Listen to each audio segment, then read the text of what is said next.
देखिए, अमीबा में द्विविखंडन क्रिया को समझाइए। प्रश्न आएगा विखंडन किसे कहते हैं और अमीबा में द्विविखंडन क्रिया को समझाइए।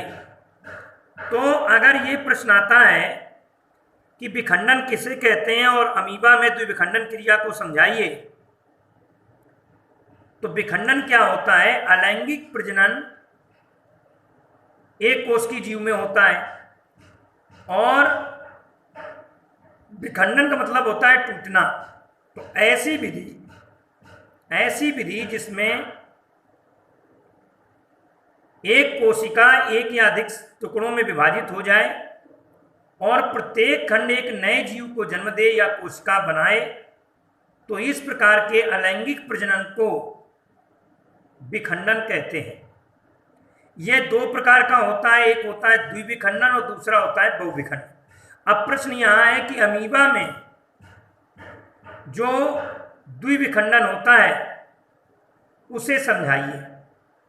तो द्विविखंडन का अर्थ होता है कि इस विधि में जो जीव होता है वो कोशिका के मध्य भाग में से एक खांचा बनना शुरू होता है और इसके बाद दो भागों में विभाजित हो जाता है और प्रत्येक कोशिका, ये जैसे कोशिका है, इसका ये मध्य भाग है, तो ये दो खंडों में देखिए विभाजित हो रहा है और प्रत्येक कोशिका एक नए जीव को जन्म देती है।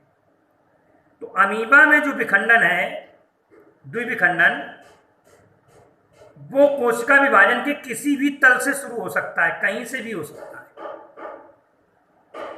तो अमीबा की कोशिका में जीवद्रव्य व केंद्रक का विभाजन होता है। ये जीवद्रव्य भरा हुआ है और ये केंद्रक है। केंद्रक को अंग्रेजी में बोलते हैं न्यूक्लियस। तो पहले इसके नाभिक का विभाजन होता है, फिर साइटोप्लाज्म का विखंडन होता है, फिर दोनों अलग अलग हो जाते हैं और दो पुत्रियों को जन्म देते हैं। इन पुत्रियों को अमीबा कहते हैं।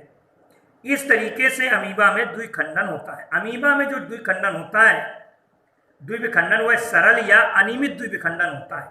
सरल होता है, इसमें क्या होता है, जो न्यूक्लियस है वो लंबा हो जाता है, लंबा होने के बाद साइटोप्लाज्म जो है बाद में विखंडित हो जाता है और अलग अलग कोशिकाएं अलग अलग जीव को जन्म देती हैं।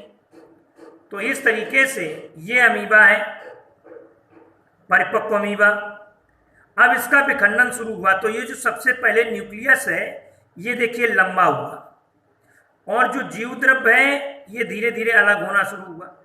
फिर इसके बाद ये वाला भाग एक नए अमीबा पुत्री को जन्म देता है और ये वाला भाग एक नए पुत्री अमीबा को जन्म देता है। इस तरीके से नए दो अमीबा पैदा हो जाते हैं और द्विविखंडन क्रिया में जो जीव पैदा होते हैं लगभग वो अमर होते हैं। इसी के साथ धन्यवाद।